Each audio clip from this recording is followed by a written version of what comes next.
जहां पूरी दुनिया में इस बात की चर्चा हो रही है कि वेनेजुएला के राष्ट्रपति को किस तरीके से अमेरिका के राष्ट्रपति ट्रंप ने उठा लिया और जिस तरीके से उनके साथ बिहेव हुआ, बर्ताव हुआ, उस पर कई देश आलोचना कर रहे हैं और कुछ लोग इस कदम की तारीफ भी कर रहे हैं। यानी जितने मुंह उतनी बातें हो रही हैं।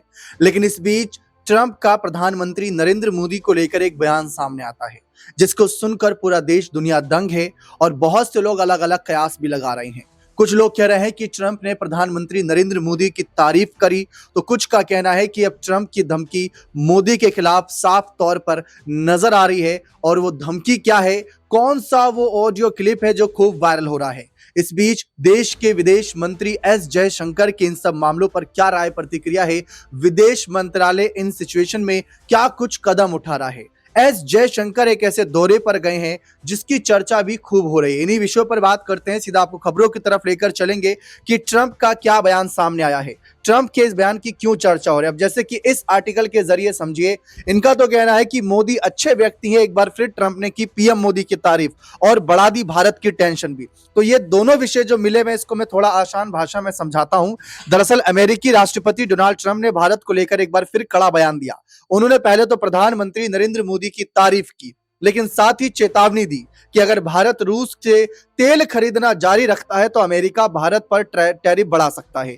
एयरफोर्स वन वे में पत्रकारों से बातचीत करते हुए ट्रंप ने कहा कि अगर भारत रूस के तेल के मुद्दों पर सहयोग नहीं करता है तो हम उस पर टैरिफ बढ़ा सकते हैं। उन्होंने यह भी दावा किया कि भारत ने रूस से तेल की खरीद में काफी हद तक कटौती की है। डोनाल्ड ट्रंप की यह नई चेतावनी ऐसे समय आई जब पहले से ही वॉशिंगटन में रूस के साथ भारत के ऊर्जा व्यापार को लेकर लगातार सवाल उठ रहे हैं। हालांकि भारत पहले ही साफ कर चुका है कि रूस से तेल खरीदना उसकी घरेलू ऊर्जा जरूरतों के लिए जरूरी है, लेकिन ट्रंप लगातार इस बात का दबाव बना रहे हैं। भारत पर पहले से ही 50% टैरिफ लगा चुके ट्रंप ने इसे और भी बढ़ाने की धमकी दी है।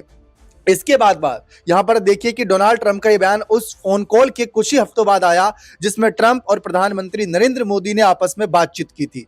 तब दोनों नेताओं ने टैरिफ को लेकर चल रहे तनाव के बावजूद भारत अमेरिका व्यापार संबंधों को आगे बढ़ाने पर जोर दिया था। अब ट्रंप ने इस मामले पर फिर से भारत को धमकी दी। हालांकि एक बार फिर उन्होंने पीएम मोदी की तारीफ भी की। तारीफ क्या की, धमकी क्या दी, मैं वह सब आपको बताऊंगा। लेकिन उससे पहले आप जरा यहां पर विदेश मंत्री एस जयशंकर, या यूं कहे कि विदेश मंत्रालय की तरफ से वेनेजुएला के हालातों पर जो राय, प्रतिक्रिया आई, वो जरा यहां पर आप देखिए। और इसके साथ साथ ये भी आप खबर देखिए कि इस समय एस जयशंकर कहां पर गए हैं और इससे क्या सियासी संकेत मिल रहे हैं।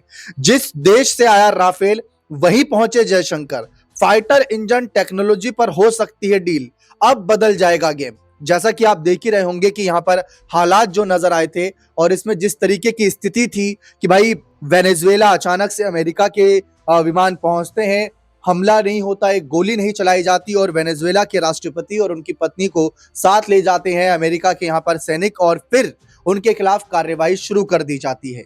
इसको लेकर कुछ लोग कह रहे हैं कि ये तेल को लेकर लड़ाई है, तो कुछ को लेकर कुछ का अलग नजरिया है। तो ये जो मुद्दा है, इस पर राजनीतिक विश्लेषक अपनी राय, प्रतिक्रिया अलग अलग प्लेटफॉर्म के जरिए बेहतरीन तरीके से रख रहे हैं। लेकिन फिलहाल विदेश मंत्री उस देश क्यों गए जहां से राफेल आया और क्या कुछ इंजन टेक्नोलॉजी को लेकर विचार विमर्श किया जा रहा है, इसके साथ साथ यहां पर ट्रंप ने क्या धमकी दी और क्या तारीफ करी प्रधानमंत्री नरेंद्र मोदी की, एक बार जरा ये देखिए।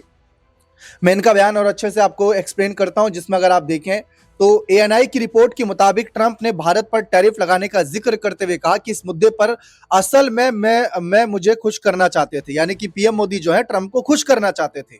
प्रधानमंत्री मोदी बहुत अच्छे आदमी हैं, वे एक अच्छे इंसान हैं। पहले यहां पर कहा कि खुश करना चाहते थे, फिर यहां तारीफ भी कर रहे हैं।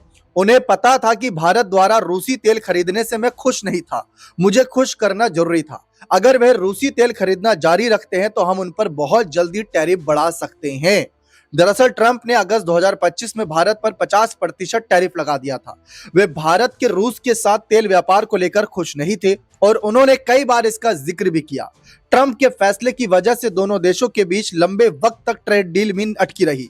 ट्रंप चाहते थे कि भारत अपना पूरा बाजार अमेरिका के लिए खोले और डेयरी के साथ साथ एग्रीकल्चर सेक्टर में भी एंट्री दे, लेकिन भारत अपने फैसले पर टिका रहा और ट्रंप की एक नहीं सुनी, जिससे कि कहा जा सकता है कि अब ट्रंप की जो तिलबलाहट है, जो बौखलाहट है, वो साफ तौर उनके बयानों में जिक्र के तौर पर नजर आ रही है। लेकिन एक तरफ पीएम मोदी की तारीफ के क्या मायने हैं और एक तरफ धमकी के क्या मायने हैं। ये धमकी व्यापार संबंधी है तो इसको अलग नजरिए से बिल्कुल ना देखा जाए।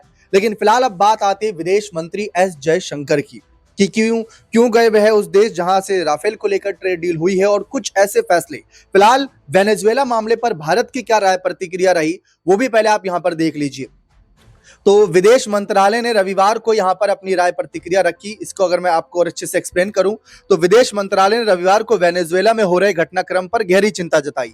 बयान में कहा गया कि मंत्रालय हालात पर करीबी से नजर रखे हुए है। साथ ही यह भी कहा गया कि वेनेजुएला में हालिया घटनाक्रम गहरी चिंता का विषय है। हम बदलती स्थिति पर करीबी से निगरानी रख रहे हैं। भारत ने सभी संबंधित पक्षों से बातचीत की और कूटनीति का रास्ता अपनाने की अपील की। यानी वो शांति की अपील कर रहे हैं, हथियारों का ना इस्तेमाल हो, बातचीत और कूटनीति से यहां पर निष्कर्ष निकाला जाए। बयान के अनुसार भारत वेनेजुएला के लोगों के कल्याण और सुरक्षा के प्रति अपना समर्थन दोहराता है। हम सभी संबंधित पक्षों से अपील करते हैं कि वे शांति और स्थिरता सुनिश्चित करने के लिए बातचीत के जरिए मुद्दों का शांतिपूर्ण समाधान करें। बयान में कहा गया कि काराकास में भारत का दूतावास भारतीय समुदाय के सदस्यों के संपर्क में है और हर संभव सहायता प्रदान कर रहा है।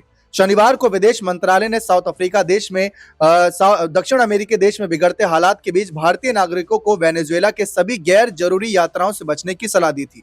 मंत्रालय ने वेनेजुएला में मौजूद भारतीयों से भी अत्यधिक सावधानी बरतने, काराकास स्थित भारतीय दूतावास के संपर्क में रहने और मदद के लिए आपातकालीन हेल्पलाइन नंबर साझा करने को कहा।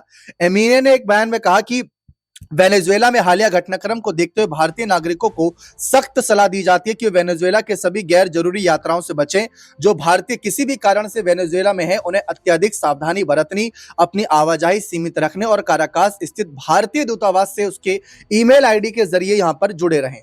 इस बीच अब बात आती है एस जयशंकर की, कि उनके दिमाग में क्या चल रहा है, क्या उनका अगला कदम होगा, विदेश मंत्रालय का अगला कदम क्या होगा। क्योंकि वेनेजुएला के राष्ट्रपति को जिस तरीके से उठाया गया और अमेरिका लाया गया, बहुत ज्यादा कह सकते हैं चर्चा का विषय रहा। और उसके कुछ ही समय बाद, कुछ ही घंटों बाद प्रधानमंत्री नरेंद्र मोदी को लेकर दिया गया ये बयान, जिसके अलग अलग मायने राजनीतिक विश्लेषक निकाल रहे हैं।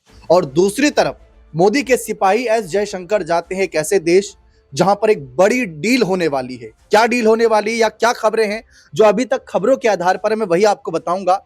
तो यहां पर आप देखिए, बताया जा रहा है कि जिस देश से आया राफेल वहीं पहुंचे जयशंकर। फाइटर इंजन टेक्नोलॉजी पर हो सकती है डील, बदल जाएगा पूरा गेम। अब ये पूरा गेम बदलने के लिए क्या कदम है जयशंकर का, रिपोर्ट के अनुसार न्यूज 18 की क्या खबर आई है जरा देखिए। जयशंकर 4 जनवरी से 10 जनवरी तक फ्रांस और लग्जमबर्ग की यात्रा करने वाले हैं, जिसका मकसद दोनों देशों के साथ भारत के द्विपक्षीय संबंधों को और मजबूत करना है।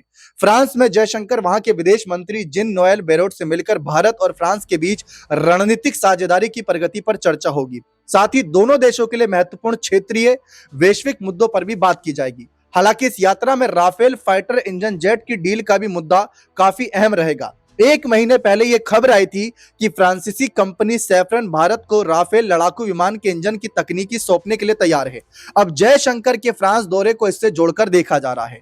राफेल में सैफरन के M88 इंजन के इस्तेमाल होता है। वे पहले इसका लोकल वर्जन और घरेलू एयरक्राफ्ट के लिए एक डेरिवेटिव इंजन का ऑफर किया था। हालांकि डिफेंस एक्सप्रेस की रिपोर्ट में बताया गया कि अब कंपनी 100% टेक्नोलॉजी ट्रांसफर करने और भारत में नया पावर प्लांट शुरू करने में मदद के लिए मान गई है।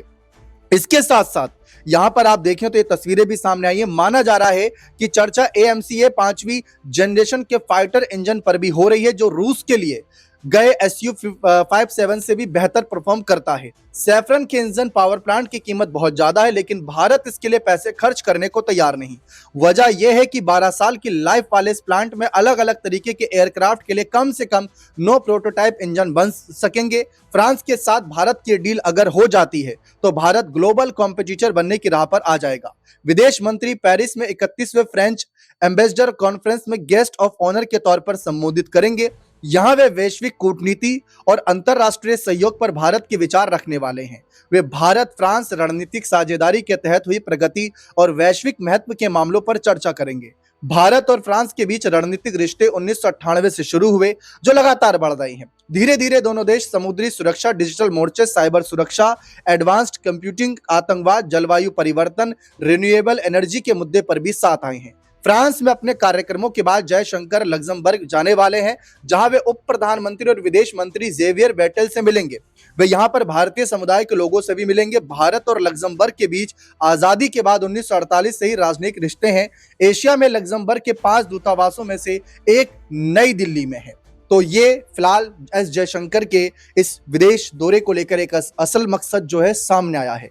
एक तरफ ट्रंप की कह सकते हैं राजनीतिक धमकी, और दूसरी तरफ विदेश मंत्री जयशंकर का एक ऐसा दौरा जो फाइटर जेट की मजबूत स्थिति को लेकर भारत देश की बड़ा ठोस कदम उठाने के लिए यहां पर कह सकते हैं पूरी तरीके से विमर्श करेगा, और साथ ही साथ यहां पर जो हालात बनाएंगे वो इससे अंदाजा लगाया जा रहा है कि कहीं ना कहीं इससे आगे की रणनीति, कूटनीति के साथ साथ क्षेत्रीय मुद्दों को ध्यान में रखते हुए भी फैसले लिए जा रहे हैं। इससे पहले भी हाल ही में कुछ बड़ी और अब खबरें आई थी कि हाल ही में भारत ने कुछ दिनों के अंदर ही 4 बड़े हथियारों के भी टेस्ट किए थे। तो भारत भी हर स्तर पर तैयारी कर रहा है। जो भी है खबरें आप सभी तक पहुंचाई जा रही है। फिलहाल इस पर आगे क्या अपडेट आती है, ट्रंप का बयान आया है, इस पर अब भारत देश के विपक्ष पक्ष आपस में क्या बयानबाजी करते हैं, ये देखना बेहद दिलचस्प रहेगा। बने रहे चैनल के साथ। बहुत बहुत शुक्रिया।